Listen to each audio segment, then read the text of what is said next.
My parents used my college fund for my brother's wedding. 10 years later, they begged me for help. I never thought my parents would choose my brother over me, but the day they sat me down in our living room and told me my college fund was gone, I realized I was never their priority. They didn't even look guilty when they explained they'd spent every penny of the money my grandparents had saved for my education on Derek's wedding to Madison, a girl he'd been dating for only 8 months.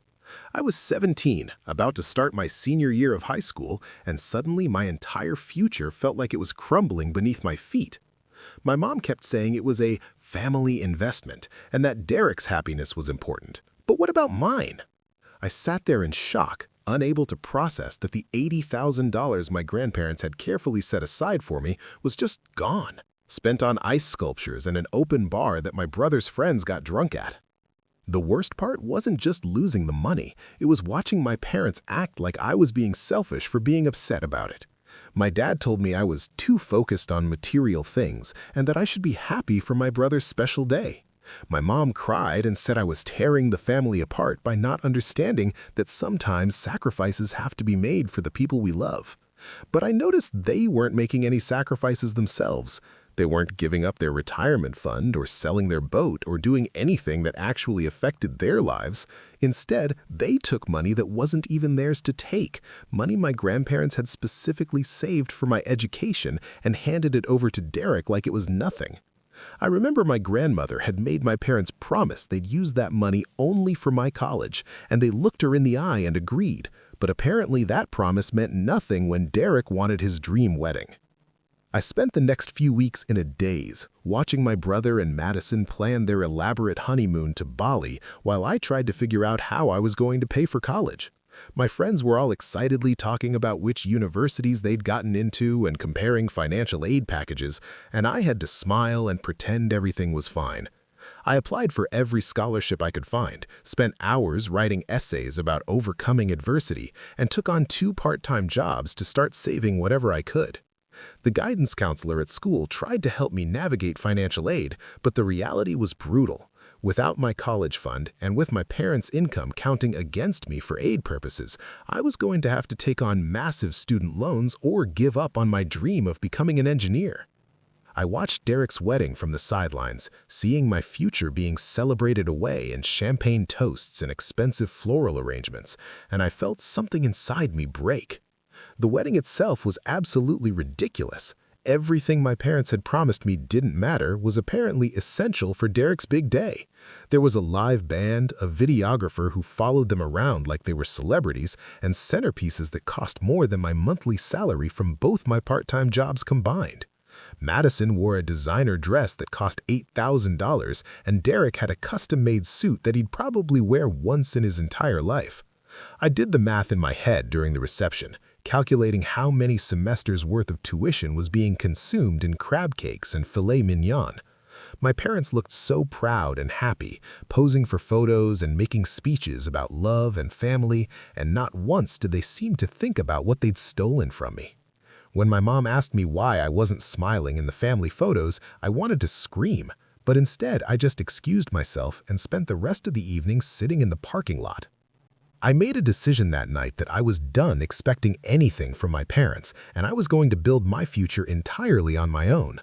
I declined the acceptance to my dream engineering school because I couldn't afford it, and instead enrolled in community college where I could pay as I went with my job money. My parents acted hurt that I didn't choose a better school, as if they hadn't directly caused this situation. Derek and Madison moved into a fancy apartment that my parents helped them furnish, while I got a tiny studio near campus that I could barely afford. I worked 40 hours a week while taking a full course load, survived on ramen and whatever free food I could find at campus events, and studied until 2 in the morning most nights. It was exhausting and lonely, and there were so many times I wanted to quit, but I kept thinking about how my parents had counted me out, and that fueled me to prove them wrong. 2 years into community college, I applied to transfer to a state university with a strong engineering program, and I got in with a partial scholarship based on my perfect GPA. I took out student loans to cover the rest, knowing I'd be in debt for years, but determined to finish what I'd started. My parents came to my community college graduation and acted like proud parents, taking photos and posting on Facebook about their daughter, the college graduate, and I felt nothing but resentment. They never apologized for taking my college fund, never acknowledged the struggle they'd put me through, and never offered to help with even a single textbook. Meanwhile, Derek had dropped out of his cushy office job because he wanted to find himself and was living off savings while my parents supported him in Madison. I stopped going home for holidays and kept my distance, building a life where I didn't need them or their conditional love. I graduated from the state university with honors, landed an entry-level engineering job at a tech company, and started climbing the career ladder with the same determination that had gotten me through school. Every paycheck went toward paying off my student loans, and I lived frugally, sharing an apartment with roommates and driving a car that was older than my college career. My coworkers would complain about their student loan payments, and I'd just nod along, not mentioning that mine were double theirs because I'd had no family support. Within 3 years, I got promoted to a senior engineering position, and my salary jumped significantly. I paid off my student loans aggressively, throwing every bonus and raise at them, and by the time I was 30, I was completely debt-free and had a comfortable savings account. I bought my own condo, furnished it exactly how I wanted, and felt genuine pride that I'd built this life with absolutely no help from the people who were supposed to support me. Derek and Madison's marriage started falling apart around year 5, right around the time my career was really taking off. I heard through extended family that they were having problems, that Derek still hadn't found steady work, and that Madison was tired of being the only one with a real job. My parents, who had been so sure that investing in Derek's wedding was the right choice, suddenly went quiet about their golden child.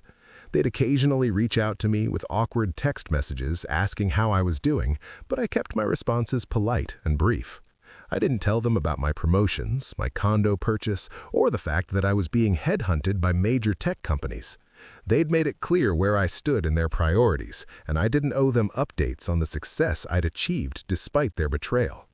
I built friendships with colleagues who became my chosen family, people who celebrated my wins and supported me through challenges, and I realized I didn't miss my biological family at all. Then came Derek and Madison's divorce in year 7 of their marriage, and suddenly my parents' family investment looked like the disaster it always was. The fancy apartment was sold, the furniture divided up, and Derek moved back in with my parents because he couldn't afford to live on his own. I heard all this through my aunt, who seemed to think I'd find it interesting, but mostly I just felt vindicated. That $80,000 wedding had bought them 7 years of a mediocre marriage and a lot of nice photos, while I'd built an entire career and financial foundation for myself. My parents never acknowledged the irony, never admitted that maybe they'd made the wrong choice in prioritizing a party over their daughter's education. Derek apparently fell into a depression after the divorce and wasn't working at all, just living in my childhood bedroom and playing video games while my parents supported him. I felt a twinge of sympathy for him, but mostly I felt angry that even in failure, he was still getting more from our parents than I ever had. Everything came to a head about 10 years after that wedding, when my mom called me out of nowhere on a Tuesday afternoon. I almost didn't answer because we'd barely spoken in months, but something made me pick up the phone. She started with small talk, asking about my job and my condo, and I could tell she was working up to something. Then she dropped the bomb. My parents were in serious financial trouble and they needed help. My dad's business had failed, they'd refinanced the house multiple times to support Derek and cover their lifestyle, and now they were facing foreclosure. She started crying on the phone, telling me they might lose everything, that they didn't know what to do. And then came the ask, could I help them financially? I sat there in my paid-off condo, listening to my mother beg me for money, and I felt absolutely nothing but cold fury. I asked her how much they needed, and she said they were about $60,000 behind on payments and needed help with living expenses while they figured things out. The number hit me like a slap in the face because it was less than what they'd spent on Derek's wedding, less than what they'd stolen from my future. I asked her where Derek was in all this, and she got defensive, saying he was struggling and couldn't help right now. So the golden child who'd gotten my college fund, who'd lived rent-free with them for years, who'd been supported through his unemployment and divorce, couldn't step up now? She started guilt-tripping me, saying I was their daughter and family helps family, using all the same phrases she'd used when trying to make me okay with losing my college fund. I listened to her talk about family obligation and being there for the people who raised you, and I realized she genuinely didn't see the hypocrisy in asking me for help after what they'd done. I told my mom I needed time to think about it and hung up, my hands shaking with anger and vindication and a weird sense of grief. Part of me wanted to just say no immediately and let them face the consequences of their choices, but another part of me wanted them to fully understand what they'd done to me. I spent a few days crafting my response, writing and rewriting what I wanted to say. When I called my mom back, I told her I'd be willing to help them on one condition. We needed to have a family meeting where we all discussed what had happened with my college fund. She tried to deflect, saying this wasn't the time to bring up old issues, but I was firm. If they wanted my money, we were going to talk about their choices. Reluctantly, she agreed, and we set up a meeting at their house for that weekend. Walking into my childhood home felt surreal because I hadn't been there in over 2 years. The place looked run down, like they hadn't been able to keep up with maintenance, and there were stacks of unopened bills on the kitchen counter. Derek was there, looking uncomfortable, and my parents sat on the couch looking smaller and older than I remembered. I sat down across from them and laid it all out. How they'd stolen my college fund for Derek's wedding, how they'd made me struggle through school while supporting him through his failures, how they'd never once apologized or acknowledged what they'd done. My mom started crying and my dad got defensive, saying they'd done what they thought was best at the time and I needed to let it go. Derek stayed quiet, staring at his hands, and I realized he'd probably never thought about what his wedding had cost me. I told them that their family investment had failed spectacularly, that the son they'd chosen over me couldn't even help them now, and that the daughter they'd sacrificed was the only one with the means to save them. The room went completely silent after that, and I watched my words sink in. My dad tried to argue that they'd always loved me equally, but I cut him off with the facts. $80,000 for Derek's wedding, $0 for my education, years of supporting him financially while I struggled alone. My mom sobbed and said they'd made a mistake, that they should have handled things differently, but even her apology felt hollow because it had taken them losing everything to offer it. I asked Derek directly if he understood what his wedding had cost me, and he finally looked up and said quietly that he hadn't realized, that he'd been so caught up in his own life he never thought about where the money came from. It wasn't much of an acknowledgement, but it was more than my parents had ever given me. I sat back and told them I'd made my decision about helping them, and I watched them lean forward with desperate hope in their eyes. I told them I would give them exactly what they'd given me for my education. Nothing. The look on their faces was almost worth the 10 years of struggle I'd endured because of their choices. My mom gasped and started begging, saying I couldn't let them lose their house, that they were my parents and I owed them. I laughed at that because the audacity was incredible. I owed them? What did I owe people who'd stolen my future for a party? My dad got angry and said I was being cruel, that I'd become a cold person, and I agreed. Their choices had made me cold. I stood up to leave, and Derek finally spoke up, asking if there was anything he could do to make it right, and I told him the truth. That ship had sailed 10 years ago when they'd cashed out my college fund. My mom was full-on wailing now, and my dad was yelling, but I felt calm and clear-headed as I walked toward the door. Then my mom played her final card, screaming that my grandparents would be ashamed of me for abandoning family like this. That stopped me in my tracks, because my grandparents, the ones who'd saved that college money for me, had died never knowing their gift had been stolen. I turned around and told my parents that my grandparents would be ashamed of them for breaking their promise and stealing from their granddaughter. I said that I'd built the life my grandparents had wanted for me despite my parents' betrayal, and that I was honoring their memory by succeeding on my own terms. My mom had no response to that, and my dad looked away. I told them they'd taught me an important lesson about family, that blood doesn't obligate you to set yourself on fire to keep others warm. They'd made their choice 10 years ago when they decided Derek's wedding was more important than my education, and now I was making mine.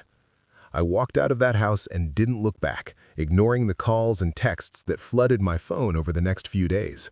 My aunt called me and tried to guilt-trip me, saying I was letting my parents become homeless, and I told her the full story of the college fund, which she'd apparently never heard. She went quiet and then admitted she didn't know what she'd do in my situation. Other relatives weighed in with their opinions, some supporting me and others saying I was heartless, but I'd spent 10 years building a life where I didn't need their approval. My parents sent me a letter trying to guilt me one more time, reminding me of every sacrifice they'd ever made for me, but notably not addressing the sacrifice they'd forced me to make for Derek. I threw the letter away without finishing it, because I was done letting them manipulate me with selective memory and fake guilt. They ended up losing the house and moving into a small rental apartment, and Derek got a job at a warehouse to help them with expenses. I heard through the grapevine that my mom told people I'd abandoned them in their time of need, painting herself as the victim of an ungrateful daughter. Part of me wanted to set the record straight, but I realized I didn't owe anyone an explanation. The people who mattered knew my story, and the people who believed my parents' version weren't worth my energy. I thought I'd feel guilty or sad about my decision, but instead, I felt free, like I'd finally closed a chapter that had been weighing me down for a decade. My therapist said I'd set a healthy boundary and that choosing myself wasn't selfish, it was survival. About a year after that confrontation, Derek reached out to me directly with a long email apologizing for everything. He said he'd been thinking a lot about that family meeting and realized how selfish he'd been, how he'd let our parents prioritize him without ever questioning if it was fair. He didn't ask me to help our parents or to forgive anyone. He just said he was sorry and that he understood if I never wanted to speak to him again. It was the first real apology I'd gotten from anyone in my family, and while it didn't change what had happened, it felt something. I wrote back and told him I appreciated the apology but needed space from the whole family, and he respected that. We've exchanged a few emails since then, nothing deep, just checking in occasionally, and maybe someday we'll rebuild some kind of relationship, but I'm not in a hurry. My parents never apologized the way Derek did, never took real accountability for stealing my college fund and prioritizing his wedding over my future. They still occasionally send me messages on holidays or birthdays, generic well wishes that feel obligatory rather than genuine. I respond politely but briefly, maintaining a distance that protects the peace I've built.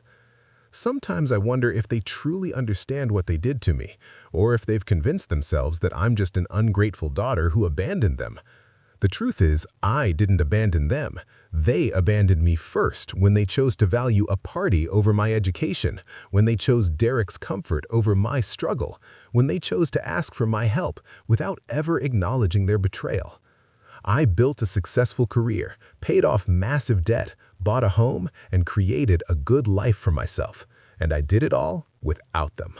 Looking back now, refusing to help my parents feels like the moment I finally took back my power. For 10 years after they stole my college fund, I carried around this weight of betrayal and resentment that colored everything I did.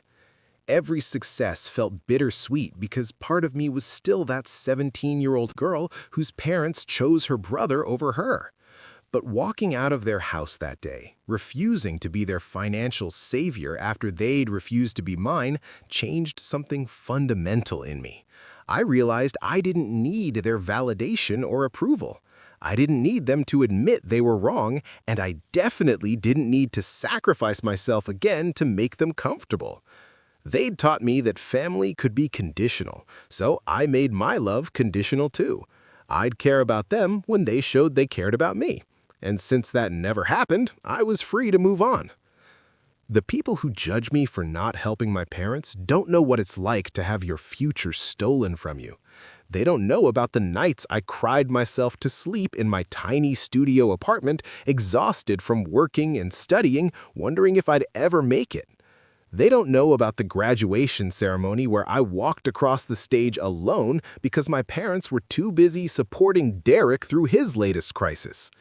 They don't know about the years of therapy I needed to process the betrayal and rebuild my self-worth. They just see a daughter who wouldn't help her struggling parents, and they make judgments based on incomplete information. But I know my truth. I know what I survived and what I built from nothing, and I don't need anyone's approval for the boundaries I've set. My parents made a choice 10 years ago that devastated me, and I made a choice last year that freed me, and I'd make the same choice again without hesitation.